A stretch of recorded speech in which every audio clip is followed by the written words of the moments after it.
పెళ్ళంటే నూరేళ్ల పంట అన్నారు పెద్దలు. అందుకే పెళ్లి సంబంధం కుదుర్చే ముందు అటు 7 తరాలు ఇటు 7 తరాలు చూడాలన్నారు. అప్పుడే ఆ జంట నూరేళ్లు కలిసిమెలిసి ఉంటుందని వారి అభిప్రాయం. కష్ట సుఖాల్లో ఒకరి చేయి ఒకరు పట్టుకొని ముందుకు సాగుతారని అంటారు. కానీ ప్రస్తుతం వివాహ వ్యవస్థ గాడి తప్పుతోంది. స్వేచ్ఛా జీవితానికి అలవాటు పడిపోతున్న వాళ్ళు మూడు ముళ్ల బంధంలో ఇమడలేకపోతున్నారు. వ్యక్తిగత స్వేచ్ఛకే ప్రాధాన్యతను ఇస్తూ 7 అడుగుల విశిష్టతను కాలరాస్తున్నారు. దీంతో పెళ్లి సంబంధాన్ని బలవంతమైన బంధంగా మార్చేస్తున్నారు. ఉన్నంత కాలం ఉండి భరించలేని పరిస్థితిలో ఆ బంధానికి తెగదెంపులు చెప్పడానికి ఏ మాత్రం సంకోచించడం లేదు. దీంతో పెళ్లి పెటాకులు కావడానికి ఎక్కువ సమయం పట్టడం లేదు. చివరికి పరిస్థితులు ఎలా తయారయ్యాయి అంటే పెళ్లి మండపంలోనే ఓ పెళ్లి పెటాకులైంది. పెళ్లి కూతురు మెడలో తాలిపడ్డ 20 నిమిషాల్లోనే విడాకులిచ్చి అందరికీ షాక్ ఇచ్చింది. దీంతో పెళ్లి అంటే ఇంత ఎగతాళి అయిపోయిందా అన్న చర్చ మొదలైంది. ఈ షాకింగ్ ఘటన వివరాల్లోకి వెళ్తే ఇది ఉత్తరప్రదేశ్లో చోటు చేసుకుంది. డియోరియాకు చెందిన విశాల్ మాథేసియాకు అదే ప్రాంతానికి చెందిన పూజకు పెద్దలు సంబంధాన్ని కుదిర్చారు. ఇద్దరి అంగీకారంతో పెళ్లిని బంధుమిత్రుల మధ్య అత్యంత వైభవంగా నిర్వహించారు. పెళ్లి నవంబర్ 25న జరిగింది. ఇక పెళ్లి జరిగిన రోజు రాత్రి కొత్త పెళ్లి కూతురు పూజ అత్తింట్లోకి వచ్చింది. అత్తింటికి వచ్చిన 20 నిమిషాల పాటు బాగానే ఉంది. తర్వాత ఉన్నట్టుండి భర్తతో పాటు అత్తగారి ఇంటి వాళ్లకు బిగ్ ట్విస్ట్ ఇచ్చింది.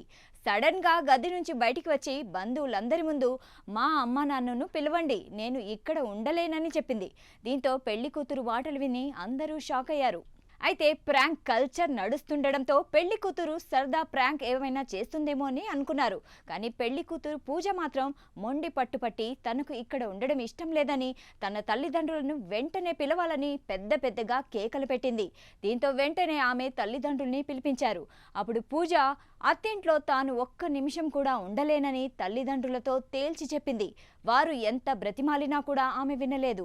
విడాకులు కావాలని పట్టుబట్టింది. కారణం అడిగినా ఏం చెప్పలేదు. కన్న కూతురు మాటలు విని ఆమె తల్లిదండ్రులు కూడా షాక్ అయ్యారు. వాళ్ళకి ఏం చేయాలో అర్థం కాలేదు. అయితే తమపై బెంగ పెట్టుకుని కూతురు ఇలా చేసిందేమోనని మొదట అనుకున్నా తర్వాత ఆమె మొండిగా ప్రవర్తించడంతో వాళ్ళు అయోమయంలో పడ్డారు. పెళ్లి కొడుకుతో పాటు అతడి తల్లిదండ్రులు కూడా అయోమయంలోకి జారుకున్నారు. దీంతో ఈ వివాదంపై మరుసటి రోజు గ్రామ పంచాయతీకి చేరింది. అక్కడ కూడా పూజ ధోరణి మారకపోవడంతో 2 కుటుంబాలు విడాకులే బెటర్ అన్న అభిప్రాయానికి వచ్చాయి. దీంతో 2 కుటుంబాల అంగీకారంతో భార్యాభర్తలు విడిపోయారు. వధువు కుటుంబం ఇచ్చిన కానుకల్ని వరుడి కుటుంబం తిరిగి ఇచ్చేసింది. తర్వాత కూతుర్ని తీసుకుని పూజ తల్లిదండ్రులు అక్కడి నుంచి వెళ్లిపోయారు. అయితే ఇదంతా ఓ కలగా జరిగిపోగా తనంటే ఇష్టం లేదని పూజ పెళ్లికి ముందు ఎప్పుడు చెప్పలేదని, పెళ్లి కాకముందు ఎంతో చక్కగా తనతో మాట్లాడిందని పెళ్లి కొడుకు విశాల్ అన్నాడు. ఇక ఆమె చేసిన పని కారణంగా 2 కుటుంబాలు అవమానాల పాలవుతున్నాయని ఆవేదన వ్యక్తం చేశాడు. ప్రస్తుతం ఈ ఘటన యూపీలో హాట్ టాపిక్ గా మారింది. పెళ్లైన కొద్ది గంటల్లోనే భర్తతో విడాకులు తీసుకోవడం వివాహ వ్యవస్థను అవమానపరచడమేనని పలువురు పెళ్లి కూతురు తీరుపై విరుచుకుపడుతున్నారు.